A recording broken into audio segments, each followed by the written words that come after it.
Your destructive hobby ends today, Diana. My mother-in-law's voice boomed across the gallery, just as I raised my champagne glass for the opening night toast, her intervention brigade of family members filing through the door like they were storming a castle. The crowd of collectors, critics, and buyers turned in unison, their confusion palpable as Barbara stood there with her perfectly coiffed hair and designer suit, flanked by my husband James, his sister Patricia, and a woman I'd never seen before, tall, severe, carrying a briefcase like a weapon. What Barbara didn't know was that the hobby she'd come to destroy had just made me worth more than her precious son would ever be. Ladies and gentlemen, I continued, keeping my voice steady despite the ambush, it appears we have some late arrivals.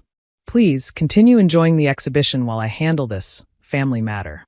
The gathered crowd, art collectors from 3 countries, the critic from the Times, the woman who'd just bought 3 pieces for her museum, shifted uncomfortably but didn't disperse.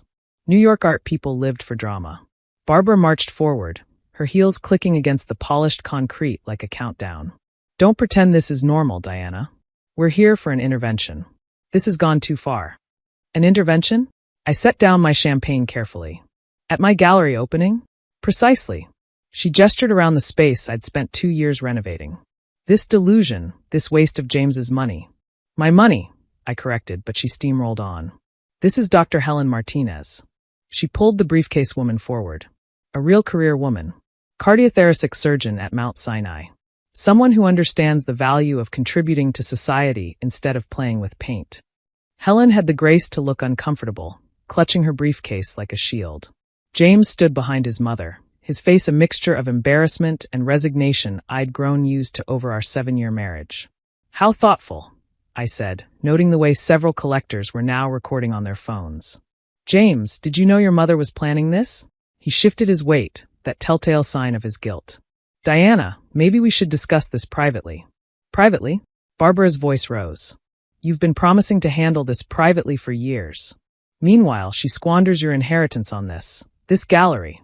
Actually, I pulled out my phone. Speaking of inheritance, has James mentioned why his trust fund payments stopped 6 months ago? James went pale. Barbara's perfectly painted lips pursed.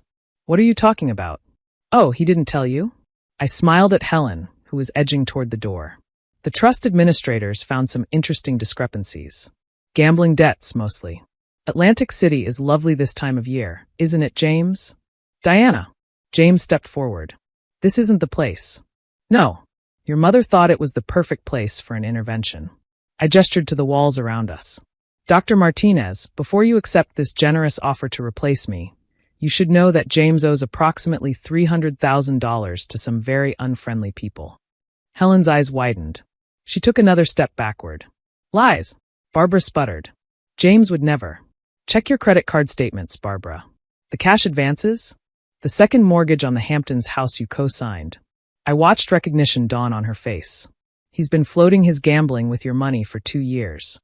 The critic from the Times had her phone out now, clearly texting furiously. Tomorrow's art section would be interesting.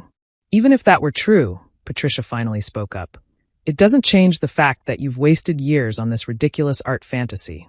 A throat cleared from the crowd. Vivian Chun, one of the most influential collectors in the contemporary art world, stepped forward.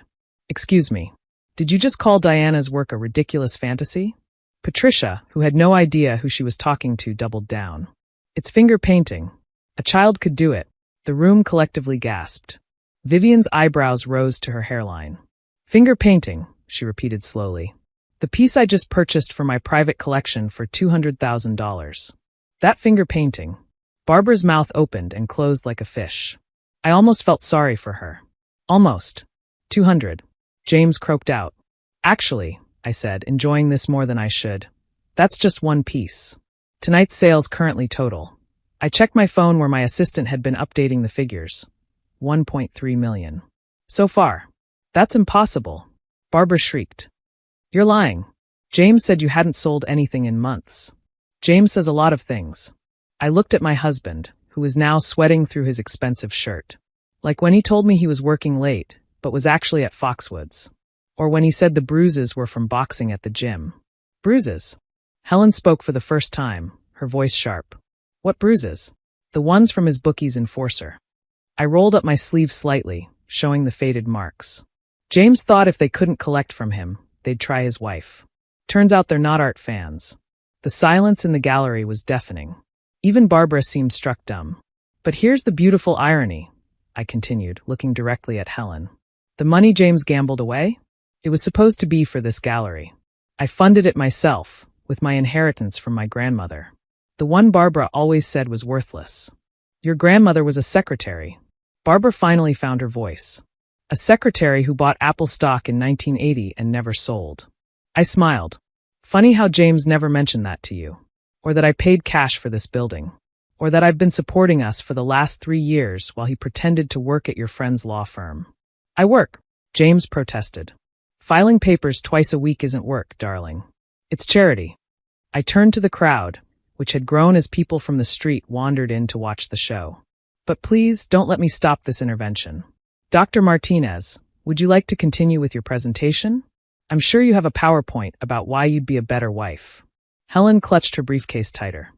This isn't. I was told you were mentally unstable. That you needed help. Oh, I probably do need help. I laughed. 7 years of marriage to a gambling addict while his mother convinced me I was worthless? Therapy twice a week, Dr. Martinez.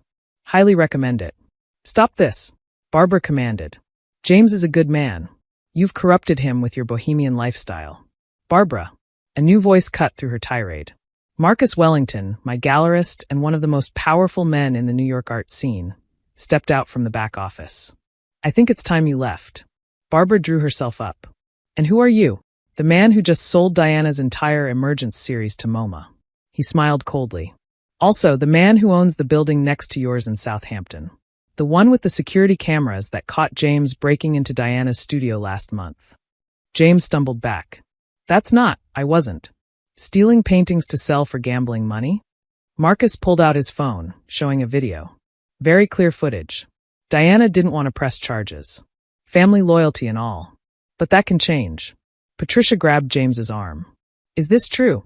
His silence was answer enough. I said quietly, the intervention is over. Helen, I'm sorry you were dragged into this. Barbara orchestrates these little dramas every few months. Last time, she brought a fertility specialist to Christmas dinner. Helen backed toward the door. I need to go. Wait, Barbara called after her. He's still better than a failed artist. Failed? Vivian Chin laughed. Diana's work will be in my museum retrospective next year. She's one of the most promising artists of her generation. Also, Marcus added, enjoying himself, she just got accepted to the Venice Biennale. Forgot to mention that, Diana? I had forgotten in the chaos. The email had come that morning, the culmination of everything I'd worked for. The Venice. Even Barbara seemed to understand what that meant. So, I addressed the room, which now included several reporters who'd materialized from nowhere, to summarize tonight's intervention. My husband is a gambling addict who stole from me.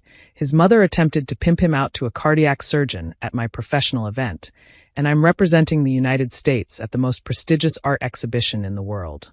Did I miss anything? The prenup, my lawyer said from the back of the room. I hadn't even seen her arrive. The one where James forfeits all claims to marital assets in case of gambling debts exceeding $50,000. James sank into a nearby chair. Diana, please. Oh, now you want to talk? I walked over to him, heels clicking like his mother's had. Where was this communication when you were losing our savings at poker tables? When you were letting your mother convince me to quit, to be a proper wife, to give up my hobby? I'm sick, he said quietly. The gambling, it's a sickness. I know. And I did. I've known for 2 years. I begged you to get help. Instead, you let your mother plan interventions for me. Barbara rallied for one last attack. You're throwing away a good man for paint and canvas. No, Barbara. I'm choosing myself over a man who was never good. I looked around the gallery, at my work covering the walls, at the red dots indicating sales, at the people who'd come to celebrate my art. And it was never just paint and canvas. It was my voice, my vision, my worth. Everything you tried to convince me I didn't have. The room was silent except for the sound of phones capturing every moment. James, I said finally, you have 1 week to move out. The locks will be changed Monday. Your things will be in storage, paid for 1 month. After that, it's your problem. Where will I go? He looked genuinely lost. I hear Dr. Martinez has a nice place. I turned to Barbara. though you might want to warn her about the collection calls. They start around 6 a.m. Marcus stepped forward. Diana, whenever you're ready, there are several collectors waiting to meet you. I nodded, then addressed the crowd one more time. Thank you all for coming to both my gallery opening and apparently my intervention. Please enjoy the champagne. It's excellent. I paid for it myself. The laughter that followed broke the spell. People began moving again, conversations resumed, and the evening continued. Barbara stood frozen in place as people flowed around her, a statue of thwarted ambition. This isn't over, she hissed as she passed me. Yes, Barbara, it is. I picked up my champagne glass again. It's been over since the moment you decided your son deserved better than a woman who refused to disappear into his shadow. She left, dragging James and Patricia with her. Helen had long since fled. The reporters were typing furiously. Vivian Chun was examining another painting with interest. Marcus appeared at my elbow. Well, that was exciting. Not quite the opening I planned. Are you kidding? This is better than anything I could have orchestrated. You'll be the talk of the art world for months. He grinned. Brilliant work, by the way, having your lawyer here. I had a feeling Barbara would try something. She always does at important moments. I watched through the window as they climbed into Barbara's Mercedes. I just didn't expect her to bring a replacement. The cardiac surgeon was a nice touch. Very Barbara. We stood quietly for a moment, watching the party resume around us. My art, my gallery, my life, all of it finally fully mine. You know, Marcus said thoughtfully, the Times critic is still here. She seems very interested in the story behind your Emergence series. I smiled. The story of a woman who was told she was nothing and proved she was everything? That's the one. I straightened my shoulders, raised my glass to the portrait across the room. A self-portrait painted during my darkest days, when Barbara's voice was loudest in my head, and went to tell my story. The intervention was over. My emergence had just begun.